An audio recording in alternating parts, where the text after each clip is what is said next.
نحمده ونصلي ونسلم على رسوله الكريم أما بعد فأعوذ بالله من الشيطان الرجيم بسم الله الرحمن الرحيم وإذ تأذن ربك ليبعثن عليهم إلى يوم القيامة من يسومهم سوء العذاب إن ربك لسريع العقاب وإنه لغفور رحيم صدق الله العظيم.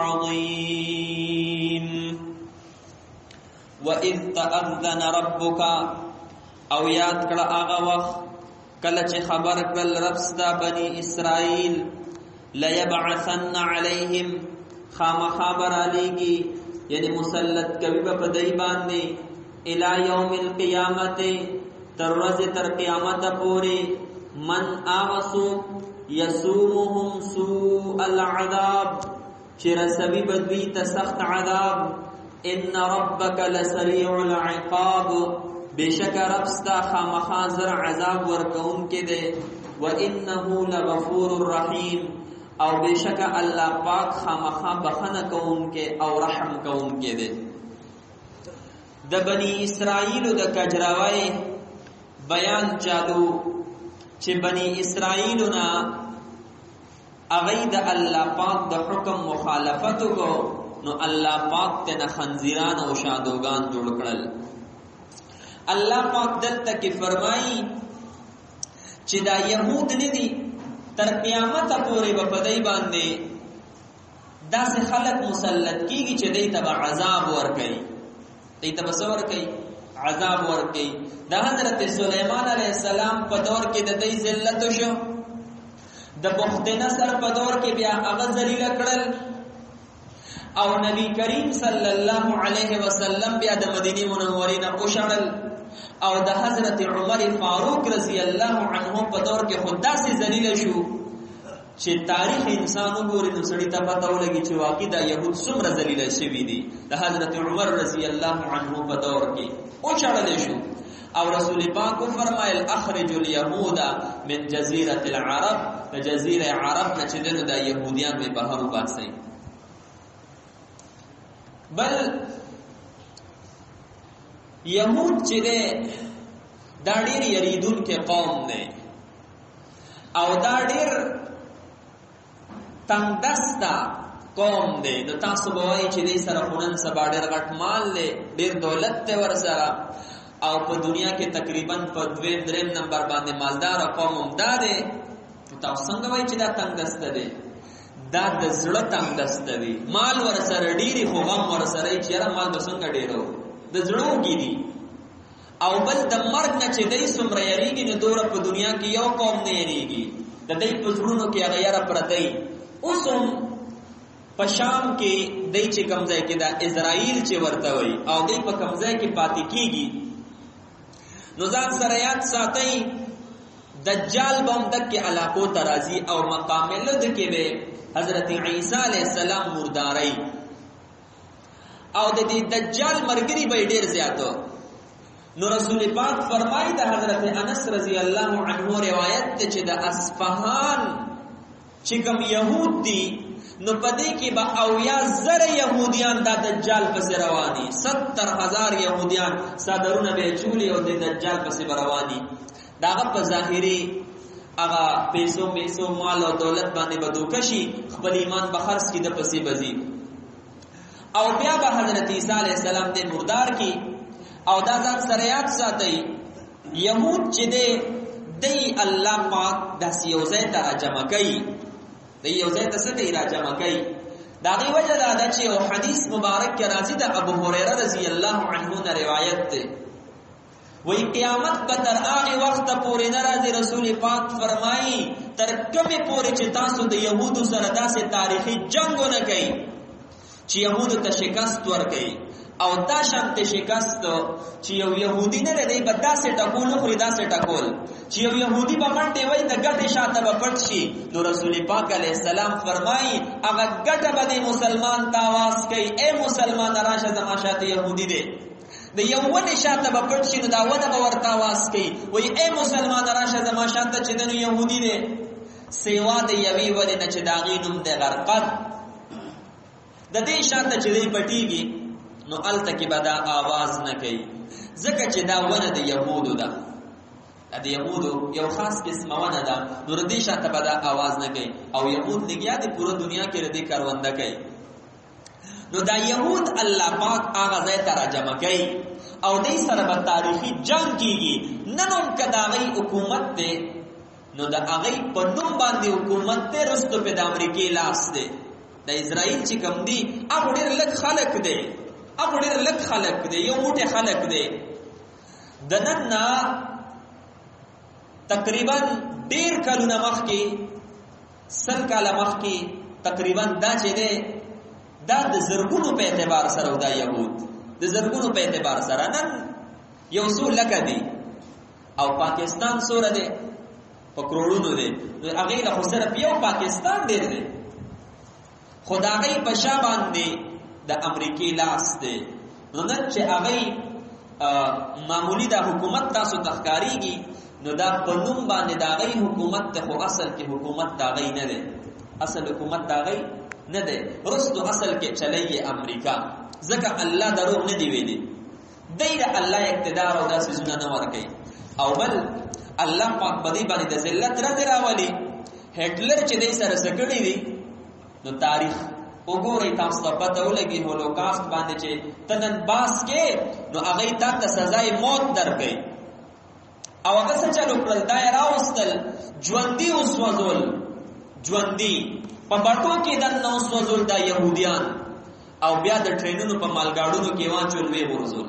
د يهودو خدای حیثیت ده او نن هغه پوره دنیا چیلنج کوي، مسلمان چیلنج کوي او د مسلمان د ټولو نه غټ دشمن دا يهود دی. ګوره دا ځان سره یاد وساتئ په هر دور کې د مسلمانانو په منځ کې تفریقه بازی ډله بازی دای چې جوړه کړې ده دا يهود جوړه کړې ده. او نن مې درته جمعه کې وې د امام حسین رضی الله عنه شهادت دام د دې د فرقه واري د وجه شروع شوه. هغه د دې د وجه د يهود چې د ډېر بیکار کوم د دلک هم د یریګم ډیر زیات د مرګ نه یریږي. که مجاهدین چرته کې یو طرف تراشي او دې ته پته ولګي نو دی بیا زایونه پناکې تختی نه د مجاهدین نو دومره زیات یریږي.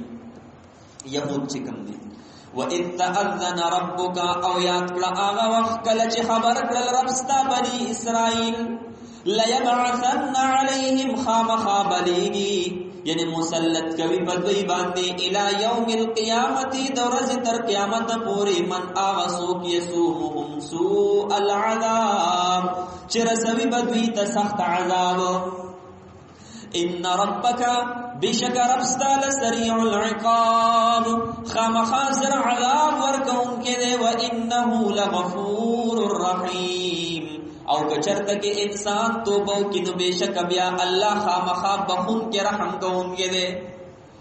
وقطعناهم فی الارض امما او تسنس کړل من دوی لرا پزمکه کې مختلف ډلې یعنی جدا کړل من دوی لرا مختلف ډلې پزمکه کې جدا جدا کړل څوک یو طرف ته ورزول څوک بل طرف ته. منهم الصالحون بعض د دینه نه کاندي ومنهم دون ذلك او بعض د دینه سیوا د دینه دي ټول یو شانتی نه دي. بعض په دې کې نیکانو شته او بعض پکې دا غټ آرامیان دي چې مسلمانانو دې ته چې د سازشونه جوړوي. وبلوناهم بالحسنات او ازمائش کړو موږ د دې بالحسنات معنا وکي په خوشالو سره والسيئات او په تکلیفونو سره لعلهم يرجعون د دې د پاره چې دوی وګرځي د نافرماناینا. نو الله پاک په اول پر اخیره اوستا مال ورکو بچی ورکو دولت ورکو چې دی په دې سره ته وو باسي سم بشي او چې پدې ونه شنو بیا په الله پاک تکلیفونه راوستل سختای په راوستل شاید پدې سره سم شي. اوسم الله جل شانه په دنیا کې په انسان باندې دوه حالت راولي او په دوه حالتونو کې الله د مسلمان امتحان اخلي. یو دا چې کله کله ورله مال ورکی، دولت ورله ورکی، پیسې ورله ورکی، بچي ورله ورکی، پدې کې امتحان اخلي چې دې سکے پدې بچو کې دې سکے پدې بیبي کې دې سکے پدې اولاد او پدې مال کې دا انسان سکے دې تکبر کوي او کله زما طرف ته نږدې کیږي. نو ګچرته کې دې پاغي پوهه نشي کنه او دې توبه نه باسي، الله ته مال واخلي، الله ته بچي والی، الله ته کور واخلي، الله په قربت راولي. قربت پر راولي د دې مقصد دای چې دې الله پاک ځان ته متوجه کوي. مقصد دای وبلوناهم بالحسنات او ازمایش کړه موږ د دې په خوشاله سره والسيئات او تکلیفونو سره لعلهم يرجعون د دې د پاره چې دوی وګرځي د نافرمانه فرمان برداري ته وګرځي، فرمان بردار شي. فخلف من بعدهم پس د دوی نه رست راغلل خلف نا اهل نائبان ورثوا الكتاب وارثان شو د کتاب یعنی د تورات یاخذون عرض هذا الادنى اخلی سامان د دې ادنا زندګۍ ويقولون اوید سيغفر لنا خامخاب بخنه کول شي مونتا. ګورئ د آیات ته ګورئ فخلف من بعدهم خلف، یو د خلف او بل د خلف د لام پزور سره.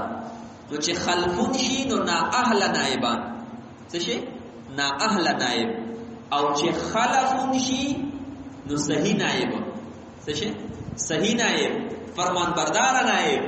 نو دلته کې د خلفون نا اهل نائبان مشران لاړل د دینه پس چې کوم نور نوجوانان پکې رالل د تورات علم مزدکو خپل مشرانو سره کېناستل سببونه ته نو وي لیکن سم نو نا اهلو. نو چې تبا ورلراله او پیسې به ورکول نو مسله به ستا طرف ته اړوله، او چې بل بستانه سیوا پیسې ورکول نو مسله او فتوا به داغه په حق کې ورکوله.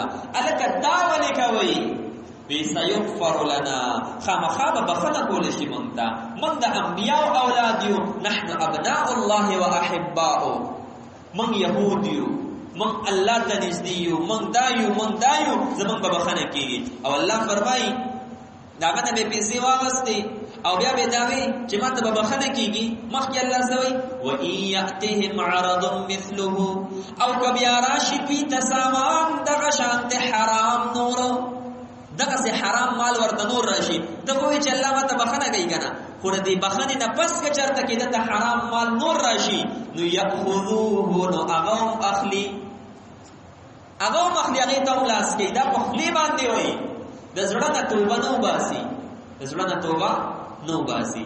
الم يؤخذ عليهم ميثاق الكتاب، آیا نه دی غست شوی د دې نکلک وعده په کتاب کې الله يقولوا على الله، هغه دا چې نه بوایي په الله باندې الا الحق مگر حق. دین خدا وعده غست شوی وا چې په الله باندې به افترا نه کوي، دروغ نه وایي او دی په الله باندې دروغ وایي، د ځان نه خبرې جوړوي. په الله دروغ څه دي چې د رسول پاک کوم صفات دی هغه پټي، او چې کومه صفات نه دي ښکارا کوي د ځان نه چالو کوي. ودرسوا ما فيه او لستری دوی هغه حکمونه چې په دې کتاب کې دي، هغه حکمونه ټول په دې کې مونږ دي او ویلي دي، لیکن بیا هم دې څه کوي عدل بدل کوي. والدار الاخره خير، او کور د اخرت غوړه ده. کور د اخرت څه شي؟ د جنت. اغه غوړه ده للذین اغه خلق لرا یتقون چې ځان بچ کی د نافرمانی نه. افلا تعقلون، آیا پس عقل نه لرئ تاسو؟ د اخرت کور جنت ډیر غوړه ده. دنیا دا وسه ژوند دی، ژوند خو هغه د اخرت او د جنت ژوند دی چې الته کې ګرمي نشته، الته غم نشته، الته وختس بنیدل نشته، الته وړي امتیازي لوی امتیازي نشته، الته لوګ نشته، الته پریشانی نشته، الته سردردی نشته، الته زکام نشته، الته بس خوشاله او خوشاله دي. ان الله فرمای والدار الاخرة خیر، او کور د اخرت یعنی جنت ورده للذین اغ خلق لرا یتقون، چې ځان بچ کئ د نافرمانی نه. نو چې کوم کس ځان د ګناه نه بچ کئ کنه، نو دته وګوره الله په جنت کې ځای ورکړي. وایي کنه، او چې کوم کس په ګناهونو کې مبتلا دی او دی وی الله غفور الرحیم دی کنه، ان بس دې سې دی کیږي الله غفور الرحیم دی، او الله قهار او جبار هم دی. ګوره الله را دې سلام کوي، صرف دا نه چې غفور او رحیم دی. یو کس دې روزانه ګناهونه کوي او دا دی وی الله غفور او رحیم دی. ولی صحابه ته پته نه و چې الله غفور او رحیم دی، پیغمبر ته پته نه و چې الله غفور او رحیم دی. بیا ولې رسول پاک ټول شپه الله ته ولاړ دی او خپې مبارکي پړسیږي. ویږي په دې باندې افلا تعقلون، آیا پس عقل لرئ تاسو؟ والذین او هغه کسان یمسکون بالکتاب چې منګولې لګولې د کتاب د الله، یعنی عمل پکې او اقاموا الصلاة او پابندي کوي د مانځه. انا لا نضيع اجر المصلحين، بشک موږ نه برباد او ثواب د نیکی کوونکو. چې کوم کس په کتاب الله باندې منګولې خخې کړې، کتاب الله منګولې مقصد دا نه چې دا سټې کې په ولګو، مقصد دا د عمل په وکړو او د مونږ پابندي وکړه. امام احمد ابن حنبل سے رحمت الله علیه فرمایي چې یو انسان بالغ شو او د بلوغت نه پس د یو منځهم قصدن پرې خود او قضای کو، نو دا انسان مرتد دی او دی به قتلول شي. چې یو منځ قصدن پرې خود. او امام شافعی او امام مالک رحمت الله علیه فرمایي چې یو انسان بالغ دی او د یو منځ قصدن پرې خود، نو په د باندې د الله پاک لعنت وریږي. نو د په بنیاد باندې د چې په کوم ځای قدم دی په هغه ځای باندې لعنت وریږي، نو د لعنت نه به د ازمکه پاکول شي، دی به وجل شي. او زمونږ امام ابو حنیفه سے رحمت الله علیه فرمایي چې کوم انسان په قصد باندې یو منسپری خود، نو دی به قید کول شي تر هغه وخت پورې چې دی کلکه توبه وباسي الله پاک ته، کلکه توبه وباسي او بیا وایي چې موږ باندې قضا کوم، نو دی به الله را پرې خود شي. اوس راته یو کس وی موږ ته وایي په سکول کې چې سبا یو استاد وی راته وایي چې دا طالبان حکومت چراشي، نو دی خو سحر منځ لا پاسول کوي او دروازې ټکوي. نو دا په کوم شریعت کې دی؟ دا وی په کوم شریعت کې دی؟ اول خدای دا تاسو په کار ده چې د شریعت پیژنې او کنه پیژنې. شریعت وایي څه ده، د شریعت معنا څه ده، دله باول دام نه ورځي. او بیا تا تاریخ لستره، ته اسلام پیژنې، ته قران پیژنې، ته په حدیث پوهیږي. بل حضرت عمر رضی الله عنه سره په کوړه نو سحر مزله چې بدنو خلک به پاسول به پاسي مزله راځي اکه کوړه به ور سره او صفونه به سیده کول. دا خو ډېر خبره ده او د اسلامي نظام دی الله مونږ ته وخی جسے پر ټول خلق پکې منځګزاري، ټول خلق پکې ذاکرینی، ټول خلق پکې تلاوت والے.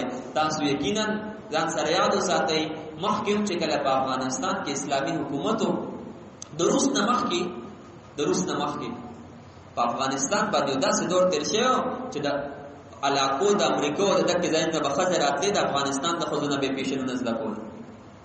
داسې حالاتو او چې کله د طالبانو دور راغی نو داسې برقې ورته واچولې چې زمونږ علاقو ته هم راغلی نو دا 1500 شاونه به داسې بزان باندې چولې وې. دا د کابلیانو برقې دي او دې مو دي کنه، ودا دا غي برقې دي، داسې برقې ورته واچولې.